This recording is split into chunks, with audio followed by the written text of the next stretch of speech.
For Munger is also largely self-taught and shares many of Franklin's unique characteristics.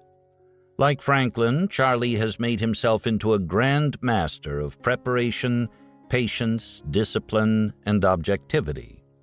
He has parlayed these attributes into great success in both his personal and business endeavors, especially in his investing. To Charlie, successful investing is simply a byproduct of his carefully organized and focused approach to life. Warren Buffett once said, "Charlie can analyze and evaluate any kind of deal faster and more accurately than any man alive. He sees any valid weakness in 60 seconds. He is a perfect partner." Why does Buffett proffer such high praise? The answer lies in the markedly original approach Munger applies to life, learning, and decision-making, the principal subject of this overview. A word to the wise before we begin. Given the complexity of Charlie's approach, what follows is not intended as a how-to lesson for the aspiring investor. Instead, it is a general overview of how he seems to do it. Our goal here is to present the basic outline of Charlie's approach to prepare you for the voluminous details that follow in the rest of the book. If you are anxious to get to the heart of the matter, the 11 Talks section, presented verbatim in Charlie's own words, is the best source for exacting how-to advice on a broad range of topics.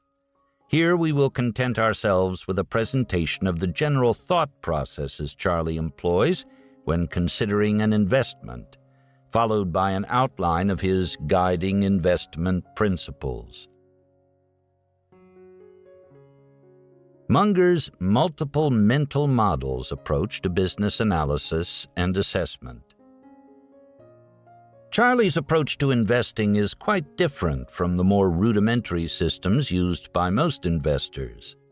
Instead of making a superficial standalone assessment of a company's financial information, Charlie conducts a comprehensive analysis of both the internal workings of the investment candidate as well as the larger integrated ecosystem in which it operates.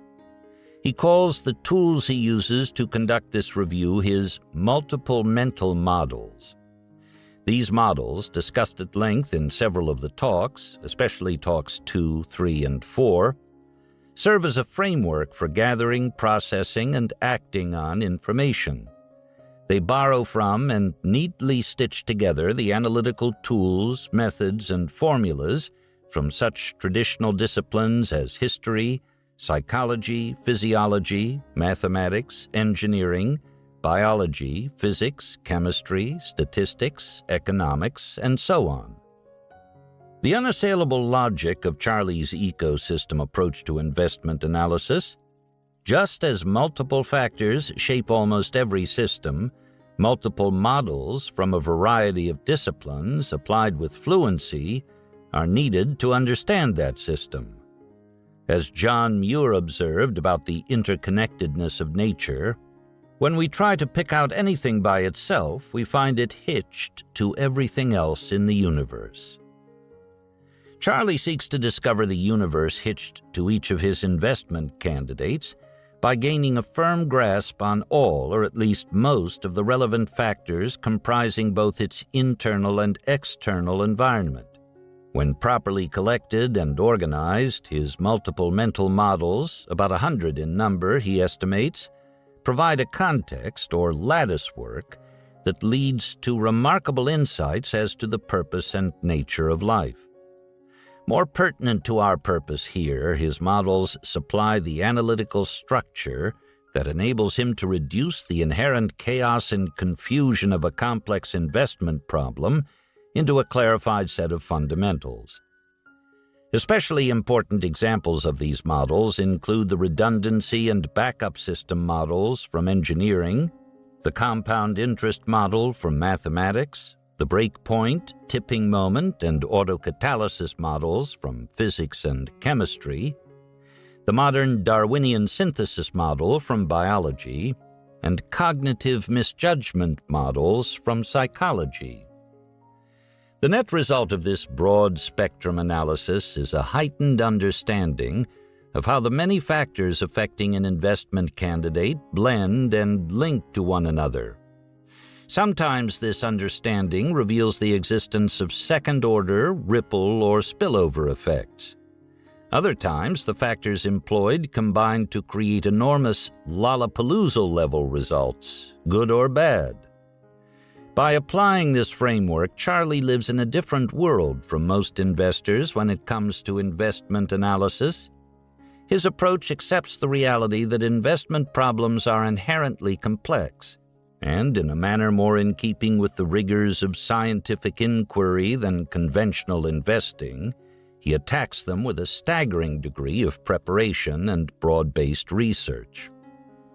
Charlie's big ideas from the big disciplines approach to investment evaluation is certainly unique in the business world, as is its origin.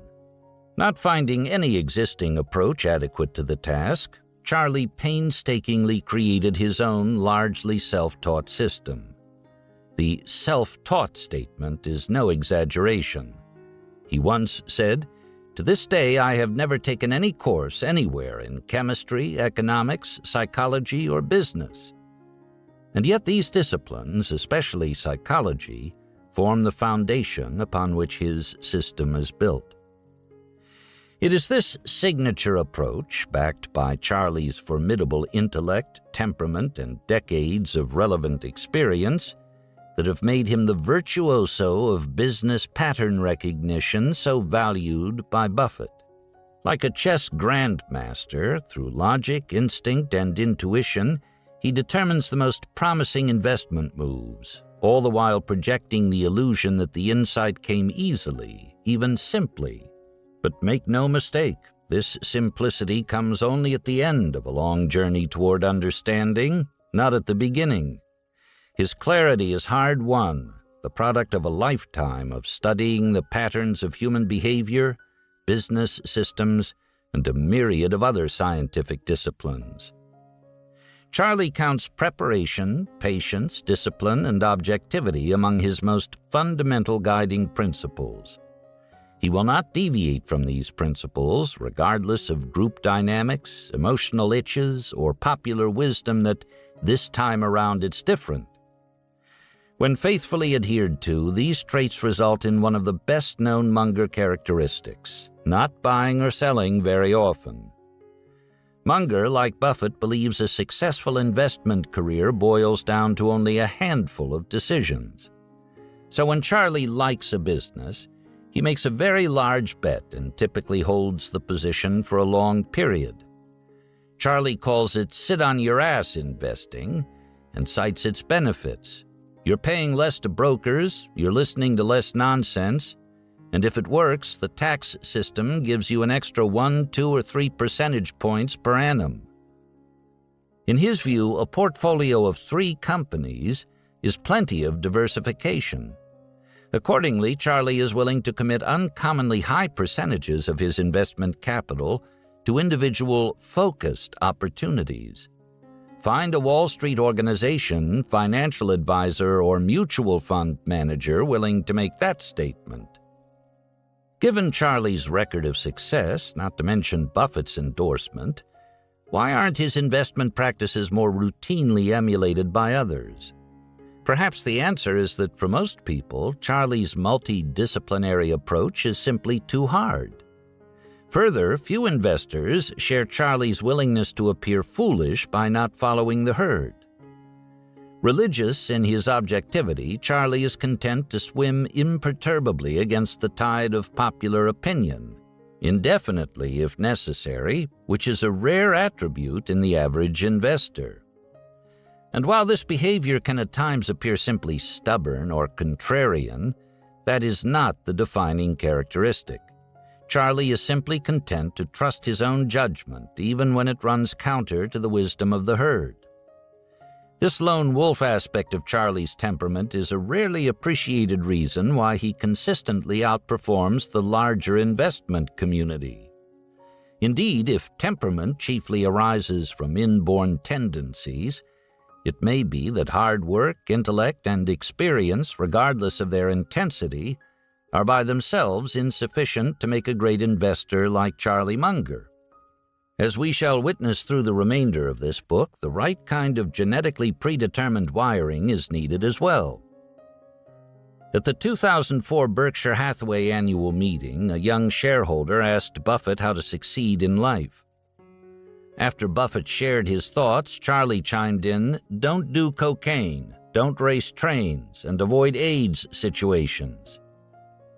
Many would dismiss his seemingly flippant answer as merely humorous, which it certainly was, but in fact it faithfully reflects both his general views on avoiding trouble in life and his particular method for avoiding missteps in investing.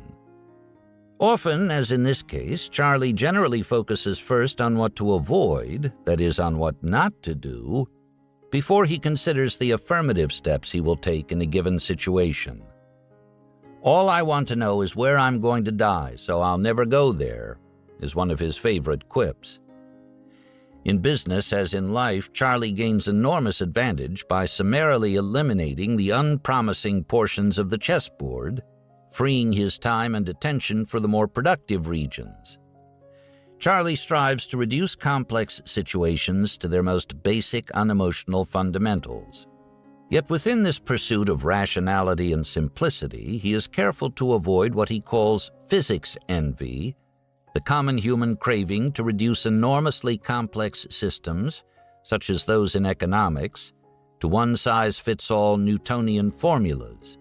Instead, he faithfully honors Albert Einstein's admonition, "A scientific theory should be as simple as possible, but no simpler." Or in his own words, "What I'm against is being very confident and feeling that you know for sure that your particular action will do more good than harm. You're dealing with highly complex systems wherein everything is interacting with everything else."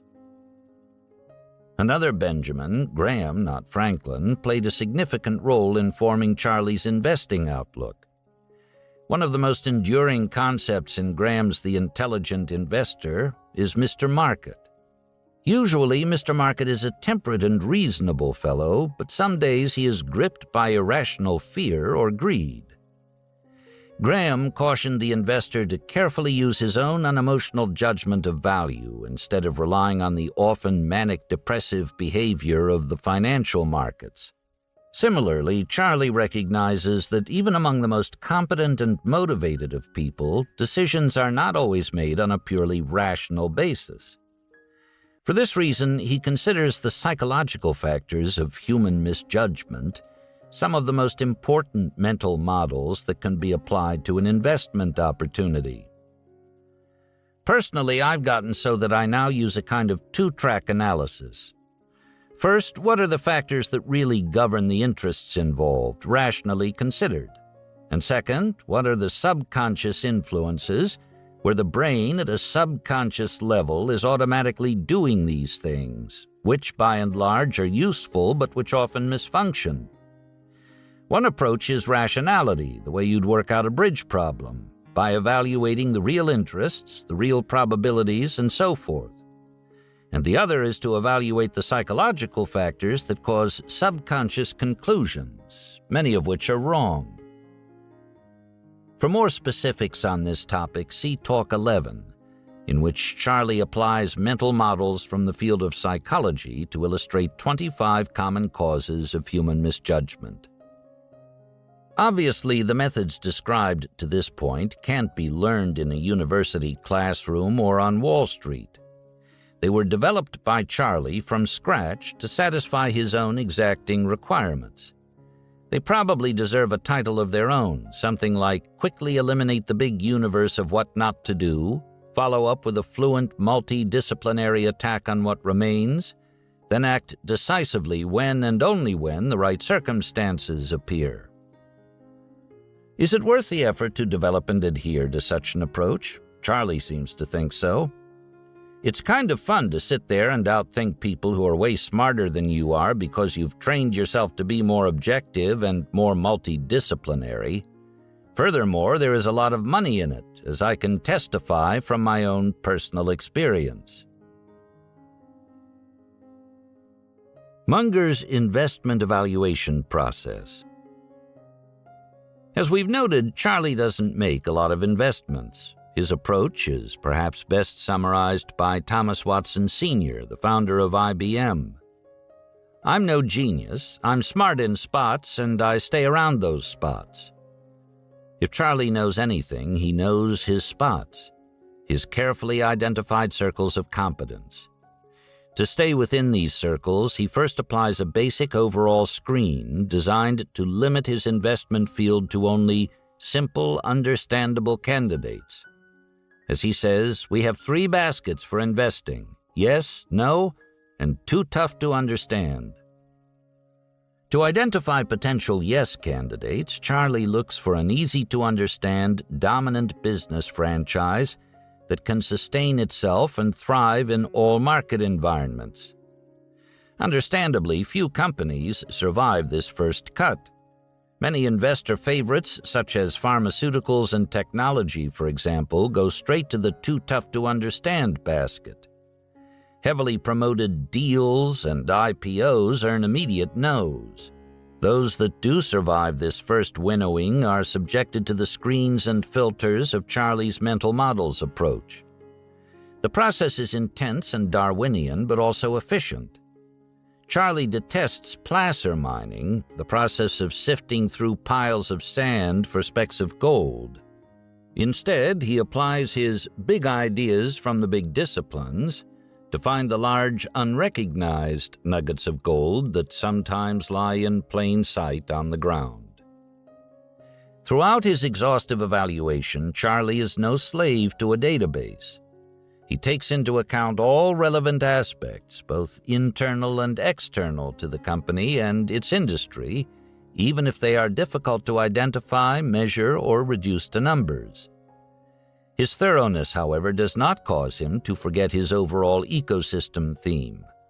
Sometimes the maximization or minimization of a single factor, notably specialization, as he likes to point out regarding Costco's discount warehouses, can make that single factor disproportionately important. Charlie treats financial reports and their underlying accounting with a Midwestern dose of skepticism. At best, they are merely the beginning of a proper calculation of intrinsic valuation, not the end. The list of additional factors he examines is seemingly endless and includes such things as the current and prospective regulatory climate, the state of labor, supplier, and customer relations, the potential impact of changes in technology, competitive strengths and vulnerabilities, pricing power, scalability, environmental issues, and notably the presence of hidden exposures. Charlie knows that there is no such thing as a riskless investment candidate. He's searching for those with few risks that are easily understandable. He recasts all financial statement figures to fit his own view of reality, including the actual free or owner's cash being produced, inventory and other working capital assets, fixed assets, and such frequently overstated intangible assets as goodwill. He also completes an assessment of the true impact, current and future, of the cost of stock options, pension plans, and retiree medical benefits. He applies equal scrutiny to the liability side of the balance sheet. For example, under the right circumstances, he might view an obligation such as insurance float, premium income that may not be paid out in claims for many years, more properly as an asset. He especially assesses a company's management well beyond conventional number crunching, in particular the degree to which they are able, trustworthy, and owner-oriented. For example, how do they deploy cash? Do they allocate it intelligently on behalf of the owners, or do they overcompensate themselves or pursue ego-oriented growth for growth's sake? Above all, he attempts to assess and understand competitive advantage in every respect: products, markets, trademarks, employees, distribution channels, societal trends, and so on, and the durability of that advantage. Charlie refers to a company's competitive advantage as its moat, the virtual physical barrier it presents against incursions. Superior companies have deep moats that are continuously widened to provide enduring protection. In this vein, Charlie carefully considers competitive destruction forces that, over the long term, lay siege to most companies. Munger and Buffett are laser-focused on this issue. Over their long business careers, they have learned, sometimes painfully, that few businesses survive over multiple generations. Accordingly, they strive to identify and buy only those businesses with a good chance of beating these tough odds. Finally, Charlie seeks to calculate the intrinsic value of the whole business, and with allowance for potential dilution, etc., to determine an approximate value per share to compare to market prices. This latter comparison is the fundamental purpose of the whole process, comparing value, what you get, with price, what you pay. On this subject, he is famous for his viewpoint that a great business at a fair price is superior to a fair business at a great price. Warren Buffett often credits Charlie with convincing him of the wisdom of this approach. Charlie understood this early. I was a slow learner. Charlie's insight helped Buffett move from pure Benjamin Graham-style investing to focusing on great businesses such as the Washington Post, Geico, Coca-Cola, Gillette, and others. Though extremely thorough, Charlie is able to ignore insignificant detail and the distractions to which others sometimes fall victim. Investment variables, just like all other variables, go through their own process of elimination. By the time he is finished with his analysis, he has reduced the candidate to its most salient elements and achieved a remarkable degree of confidence about whether or not to act. The evaluation finally becomes not so much mathematical as philosophical. Ultimately, a feel emerges, a function of both the analysis itself and Charlie's lifetime of accumulated experience and skill in recognizing patterns. At this point, only an exceptionally superior investment candidate will still be in the running. But Charlie does not immediately rush out and buy it. Knowing that a necessary companion to proper valuation is proper timing, he applies yet a finer screen, a prior to pulling the trigger checklist, which is especially useful in evaluating what he refers to as close calls. The checklist includes such items as what are the current price, volume, and trading considerations? What disclosure timing or other sensitivities exist? Do contingent exit strategies exist? Are better uses of capital currently or potentially available? Is sufficient liquid capital currently on hand, or must it be borrowed? What is the opportunity cost of that capital? And so on. Charlie's exhaustive screening process requires considerable self-discipline and results in long periods of apparent inactivity. But as Charlie says, hard work is an essential element in tracking down and perfecting a strategy or in executing it. For Charlie and Warren, the hard work is continuous, whether it results in current investing activity or not, and usually it does not. This habit of committing far more time to learning and thinking than to doing is no accident.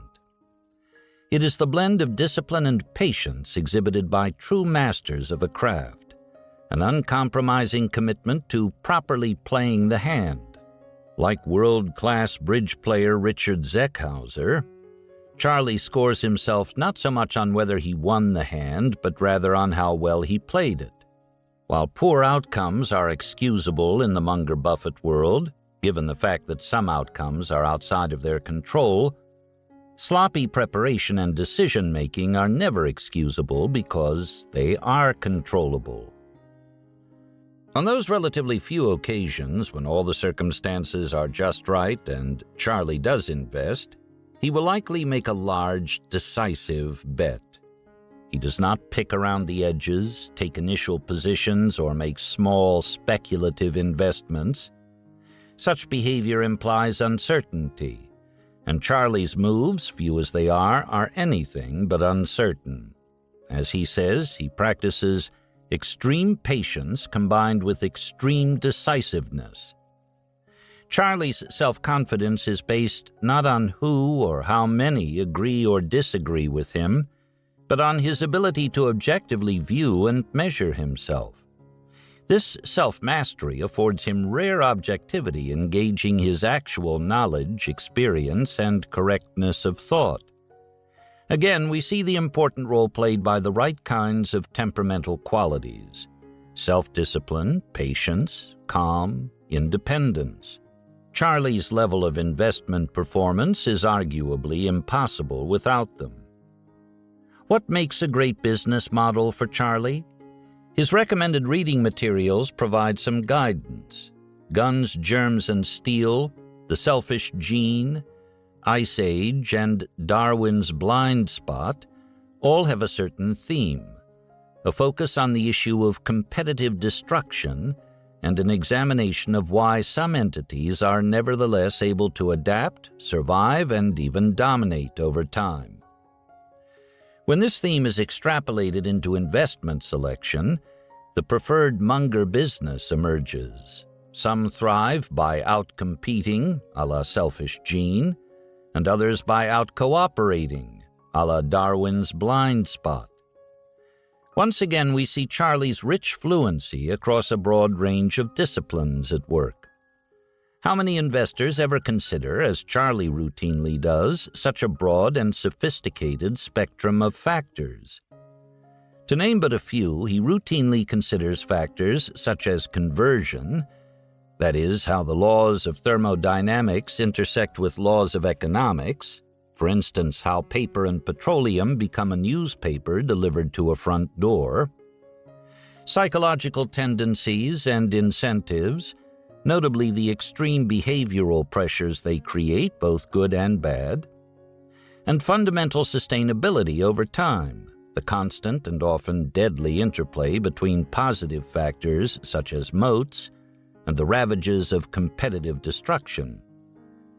Charlie is possibly without peer when it comes to the checklist of atypical investment factors he considers and his deep fluency in the diverse disciplines from which they are drawn. An investing principles checklist. We have now examined Charlie's approach to thinking in general and to investing in particular. In keeping with our intent to observe how he seems to do it, we will recap his approach by using the checklist methodology he advocates. For Charlie's own words of wisdom on the value and importance of checklists, see Talk 5. Note, however, that the following principles are most certainly not employed by Charlie in a one-by-one or one-time fashion, as the checklist format might seem to imply. Nor can they necessarily be prioritized in terms of any apparent or relative importance. Rather, each must be considered as part of the complex whole or gestalt of the investment analysis process, in much the same way that an individual tile is integral to the larger mosaic in which it appears. Risk. All investment evaluations should begin by measuring risk, especially reputational. Incorporate an appropriate margin of safety, avoid dealing with people of questionable character, insist upon proper compensation for risk assumed, always beware of inflation and interest rate exposures, avoid big mistakes, shun permanent capital loss. Independence. Only in fairy tales are emperors told they are naked. Objectivity and rationality require independence of thought. Remember that just because other people agree or disagree with you doesn't make you right or wrong. The only thing that matters is the correctness of your analysis and judgment. Mimicking the herd invites regression to the mean, merely average performance. Preparation. The only way to win is to work, work, work, work, and hope to have a few insights. Develop into a lifelong self-learner through voracious reading. Cultivate curiosity and strive to become a little wiser every day. More important than the will to win is the will to prepare. Develop fluency in mental models from the major academic disciplines. If you want to get smart, the question you have to keep asking is, why? Why? Why? Intellectual humility. Acknowledging what you don't know is the dawning of wisdom. Stay within a well-defined circle of competence. Identify and reconcile disconfirming evidence. Resist the craving for false precision, false certainties, etc. Above all, never fool yourself, and remember that you are the easiest person to fool. Analytic rigor. Use of the scientific method and effective checklists minimizes errors and omissions. Determine value apart from price, progress apart from activity, wealth apart from size. It is better to remember the obvious than to grasp the esoteric. Be a business analyst, not a market, macroeconomic, or security analyst. Consider the totality of risk and effect. Look always at potential second-order and higher-level impacts. Think forward and backward. Invert, always invert. Allocation. Proper allocation of capital is an investor's #1 job. Remember that the highest and best use is always measured by the next best use, opportunity cost. Good ideas are rare. When the odds are greatly in your favor, bet, allocate, heavily. Don't fall in love with an investment. Be situation-dependent and opportunity-driven. Patience. Resist the natural human bias to act. Compound interest is the 8th wonder of the world. Einstein. Never interrupt it unnecessarily. Avoid unnecessary transactional taxes and frictional costs. Never take action for its own sake. Be alert for the arrival of luck. Enjoy the process along with the proceeds, because the process is where you live. Decisiveness. When proper circumstances present themselves, act with decisiveness and conviction. Be fearful when others are greedy, and greedy when others are fearful. Opportunity doesn't come often, so seize it when it does. Opportunity meeting the prepared mind, that's the game. Change. Live with change and accept unremovable complexity.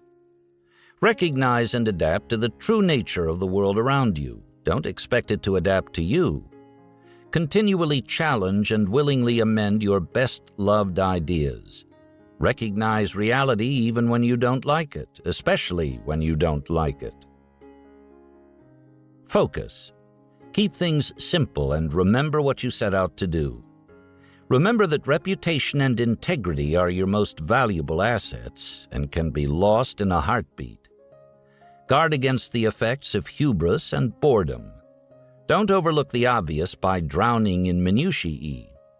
Be careful to exclude unneeded information or slop.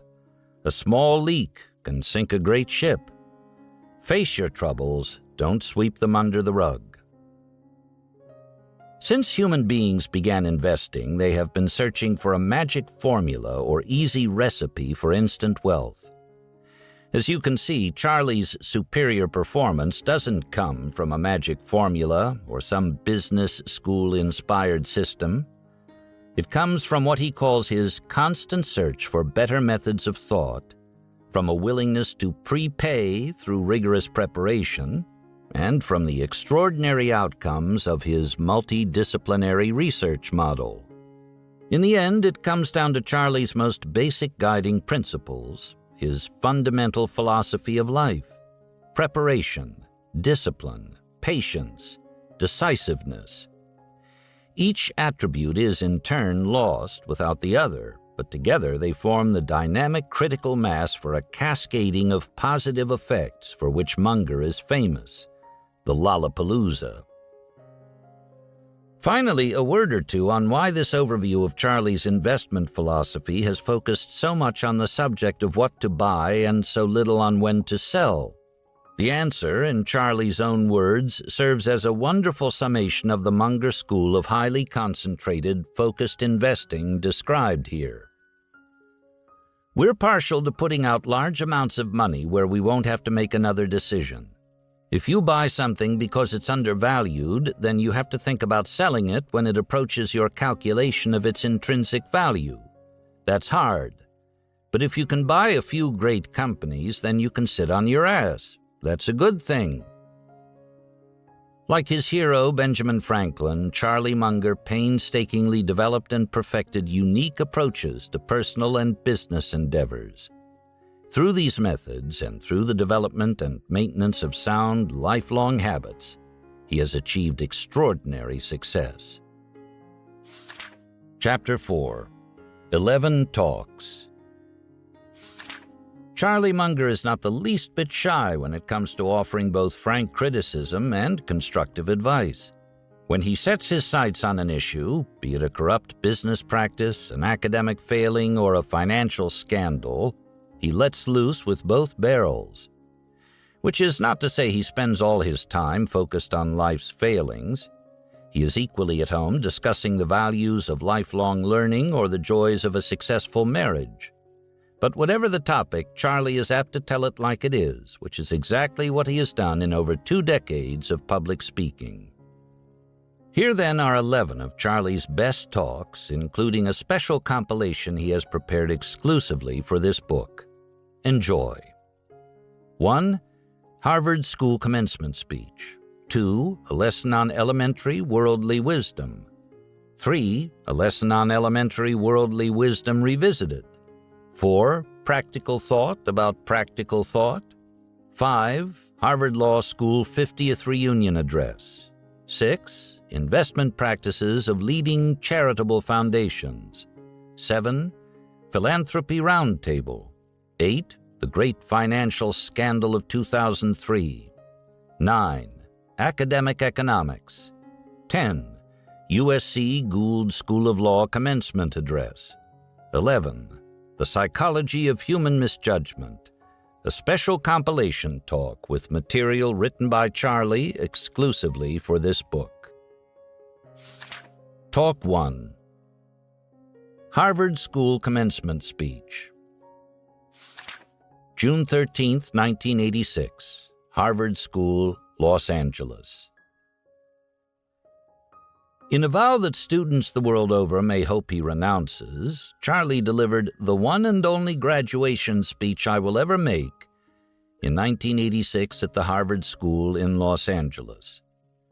The occasion was the graduation of Philip Munger, the last of 5 Munger family sons to matriculate at this prep school, originally an all-boys institution, and now the coeducational school called Harvard Westlake. Despite Charlie's self-effacing protestations about lacking significant public speaking experience, he demonstrates imposing rhetorical talents in this short speech. We also get a good taste of both Charlie's value system and his wit. Most graduation speakers choose to lay out a prescription for attaining a happy life. Charlie, using the inversion principle he recommends in the speech, compellingly makes the opposite case by setting forth what a graduate may do to reach a state of misery. For those of you who want to remain unenlightened and mirthless, do not, under any circumstances, read this selection. Now that Headmaster Beresford has selected one of the oldest and longest-serving trustees to make a commencement speech, it behooves the speaker to address 2 questions in every mind. 1. Why was such a selection made? 2. How long is the speech going to last? I will answer the first question from long experience alongside Beresford. He is seeking enhanced reputation for our school in the manner of the man who proudly displays his horse that can count to 7. The man knows that counting to 7 is not much of a mathematical feat, but he expects approval because doing so is creditable, considering the performer is a horse. The second question regarding the length of the speech I am not going to answer in advance. it would deprive your upturned faces of lively curiosity and obvious keen anticipation, which I prefer to retain regardless of source. But I will tell you how my consideration of speech length created the subject matter of the speech itself. I was puffed up when invited to speak. While not having significant public speaking experience, I do hold a black belt in chutzpah, and I immediately considered Demosthenes and Cicero as role models and anticipated trying to earn a compliment like Cicero gave when asked which was his favorite among the orations of Demosthenes. Cicero replied, "The longest one." However, fortunately for this audience, I also thought of Samuel Johnson's famous comment when he addressed Milton's poem Paradise Lost, and correctly said, "No one ever wished it longer."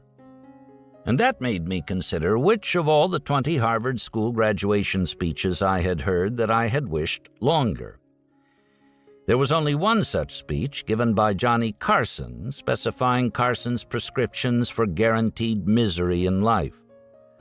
I therefore decided to repeat Carson's speech, but in expanded form with some added prescriptions of my own. After all, I am much older than Carson was when he spoke, and I have failed and been miserable more often and in more ways than was possible for a charming humorist speaking at a younger age. I am plainly well qualified to expand on Carson's theme. What Carson said was that he couldn't tell the graduating class how to be happy, but he could tell them from personal experience how to guarantee misery. Carson's prescription for sure misery included 1. Ingesting chemicals in an effort to alter mood or perception, 2. Envy, 3. Resentment. I can still recall Carson's absolute conviction as he told how he had tried these things on occasion after occasion and had become miserable every time. It is easy to understand Carson's first prescription for misery, ingesting chemicals. I add my voice.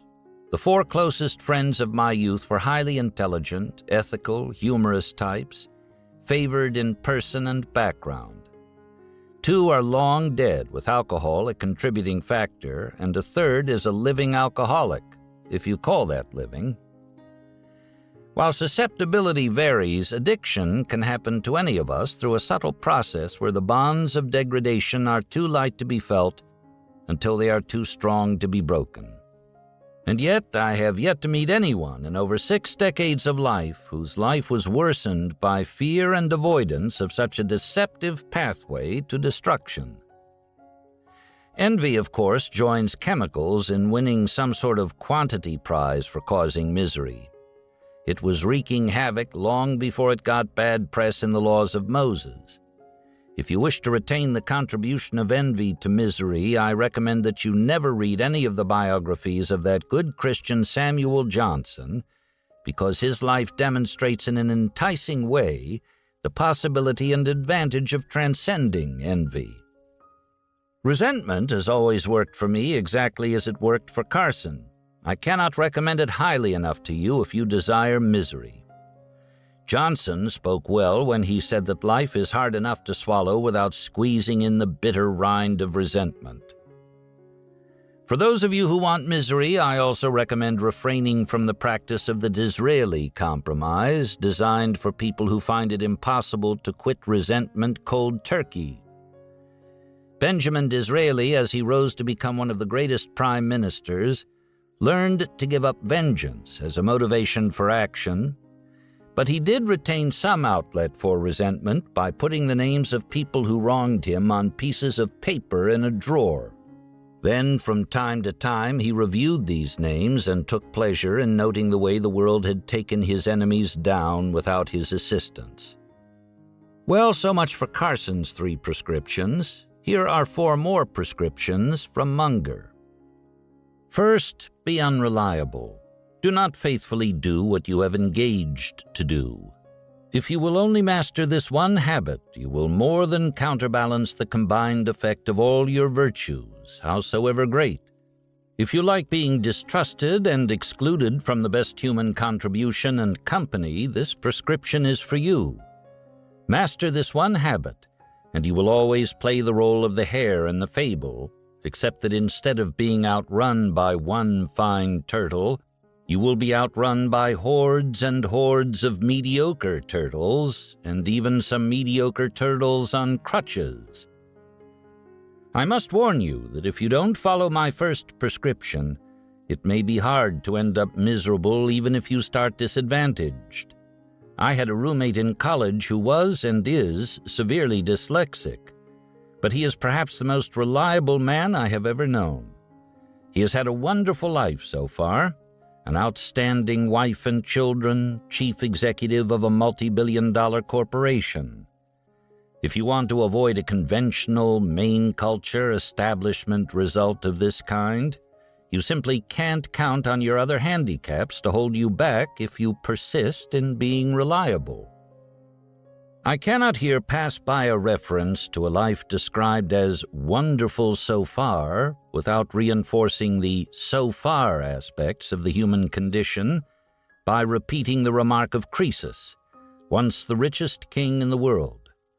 Later, in ignominious captivity, as he prepared to be burned alive, he said, "Well, now do I remember the words of the historian Solon. No man's life should be accounted a happy one until it is over."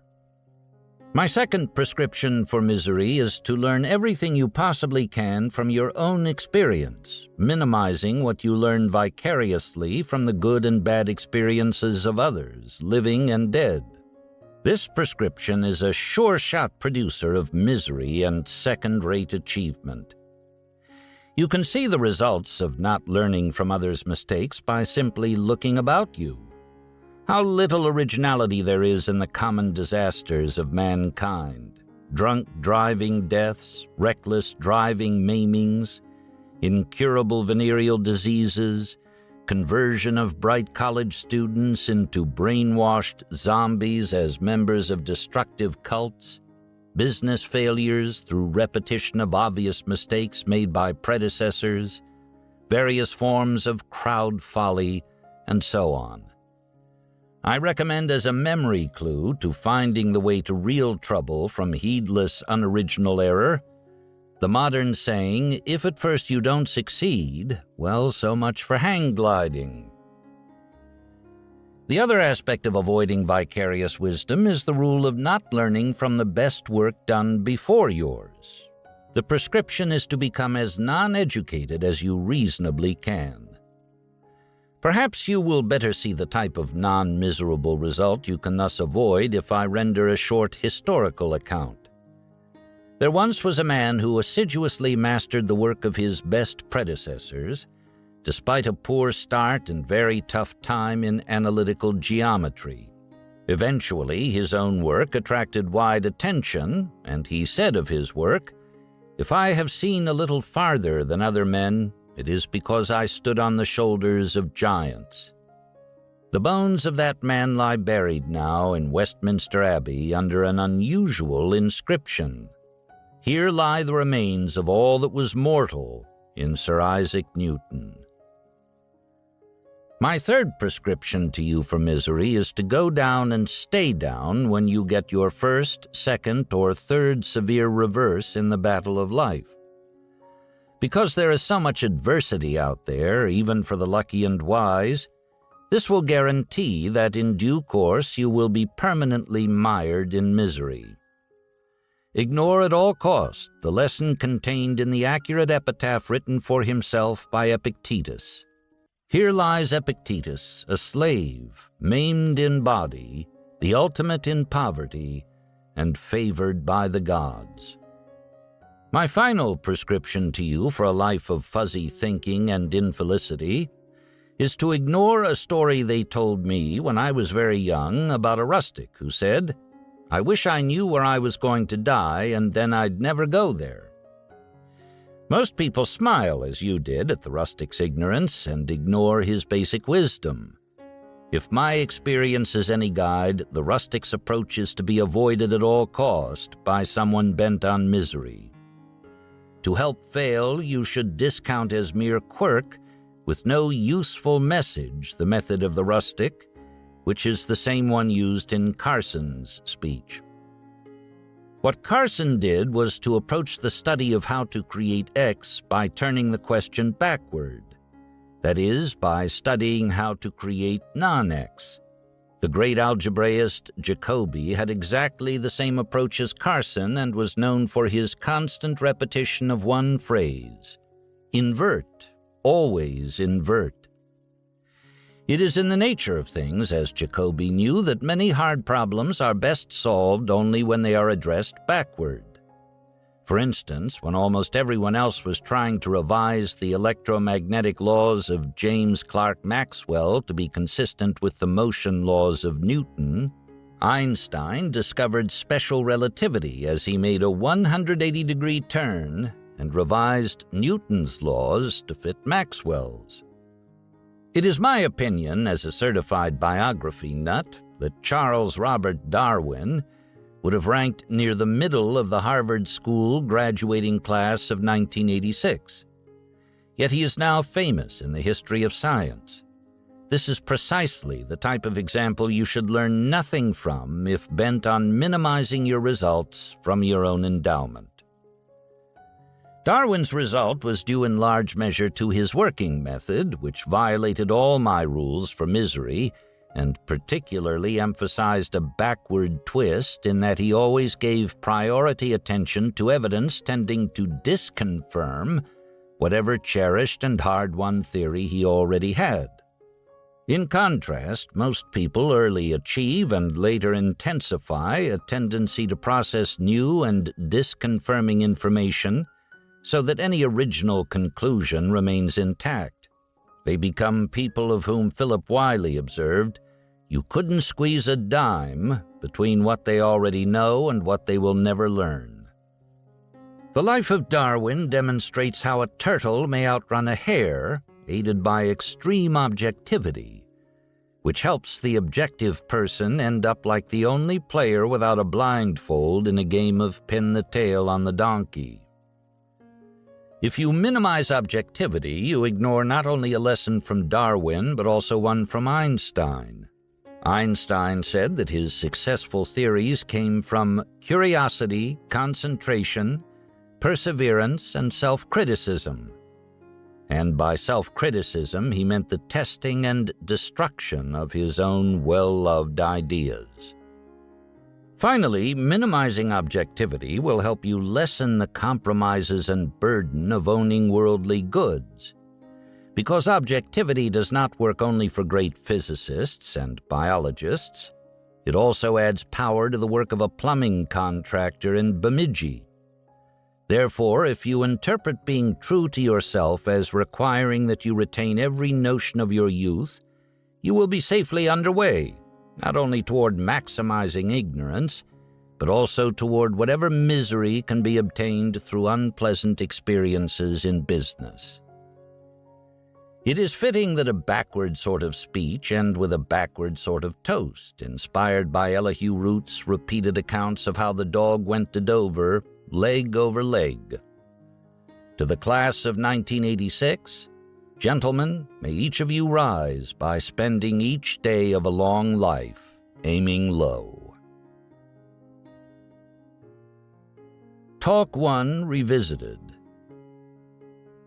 As I review in 2006 this talk made in 1986, I would not revise a single idea. If anything, I now believe even more strongly that 1, reliability is essential for progress in life, and 2, while quantum mechanics is unlearnable for a vast majority, reliability can be learned to great advantage by almost anyone. Indeed, I have often made myself unpopular on elite college campuses by pushing this reliability theme. What I say is that McDonald's is one of our most admirable institutions. Then, as signs of shock come to surrounding faces, I explain that McDonald's, providing first jobs to millions of teenagers, many troubled over the years, has successfully taught most of them the one lesson they most need: to show up reliably for responsible work. Then I usually go on to say that if the elite campuses were as successful as McDonald's in teaching sensibly, we would have a better world. Talk 2. A lesson on elementary worldly wisdom as it relates to investment management and business. April 14th, 1994, the University of Southern California, Marshall School of Business.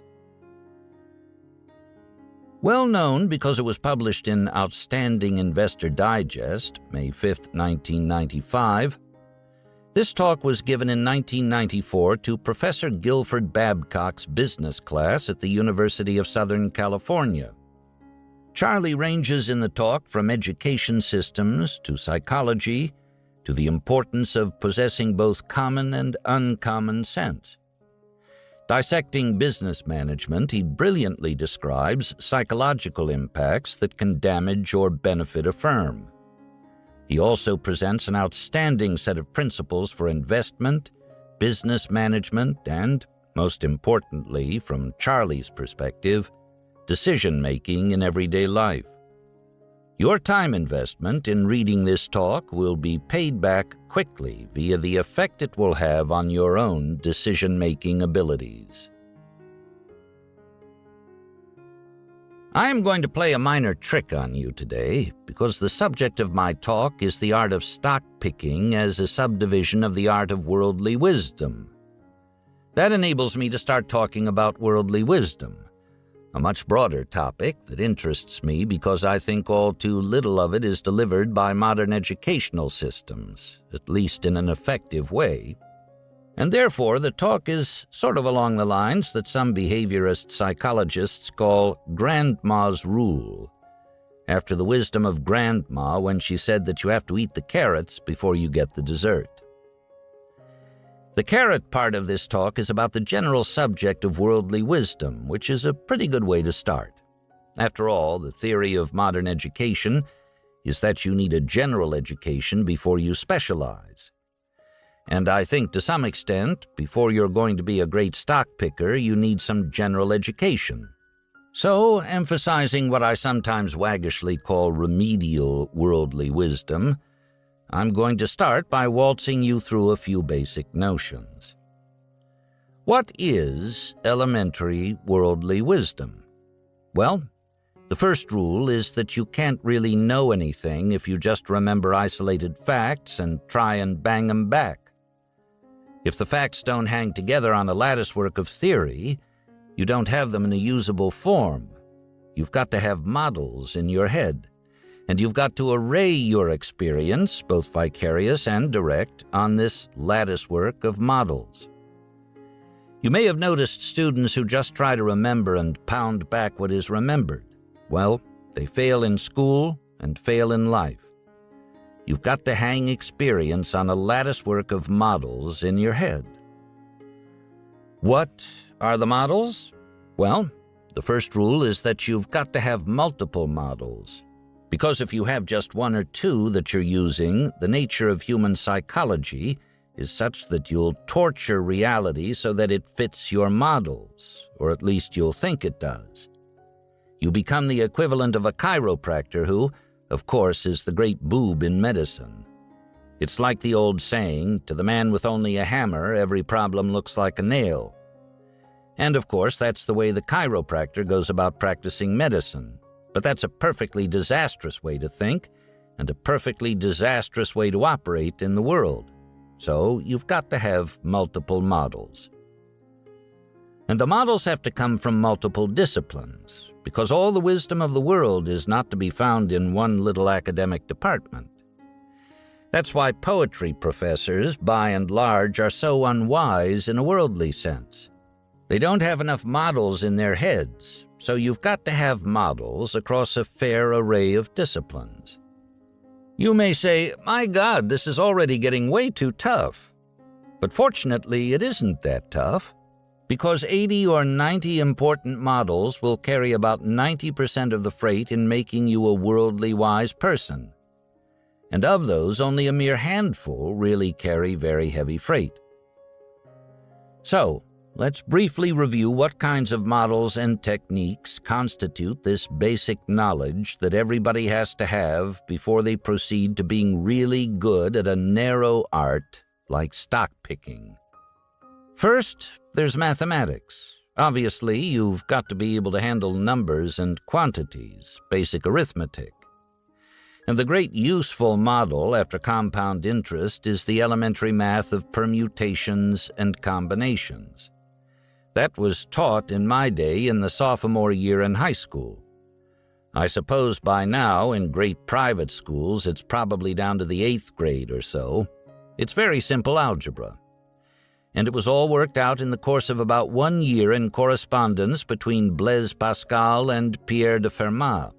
They worked it out casually in a series of letters. It's not that hard to learn. What is hard is to get so you use it routinely almost every day of your life. The Fermat-Pascal system is dramatically consonant with the way the world works.